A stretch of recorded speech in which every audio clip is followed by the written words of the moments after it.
നാട്ടിക 6-ാം വാർഡിലെ block office road പണിയാത്തതിനെതിരെ ബി.ജെ.പി. നാട്ടിക പഞ്ചായത്ത് കമ്മിറ്റി റോഡിൽ വാഴ നട്ട് പ്രതിഷേധിച്ചു.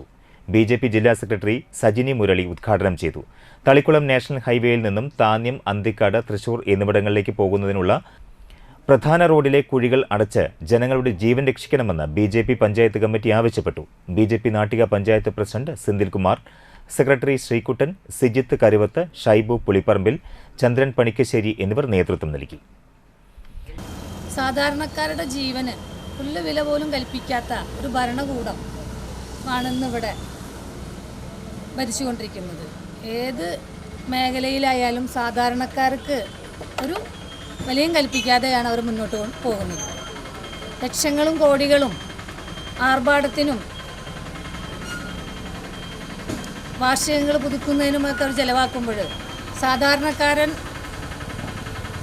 റോഡ് ഒരുപാട് ഫണ്ടുകൾ ഓരോ വർഷവും ഫണ്ടുകൾ റോഡിൻ്റെ പ്രവർത്തനങ്ങൾക്കായും വരുന്ന തദ്ദേശ സ്ഥാപനങ്ങളിൽ അത് മറ്റു പ്രവർത്തനങ്ങൾക്കായി വിനിയോഗിച്ച് റോഡിനെ സാധാരണക്കാരെ വളരെയധികം ബുദ്ധിമുട്ടിക്കുന്ന രീതിയിൽ വന്നപ്പോഴാണ് ഭാരതീയ ജനതാ പാർട്ടി ഇന്ന് ഇവിടെ പ്രതിഷേധ സമരവുമായിട്ട് ഇറങ്ങി.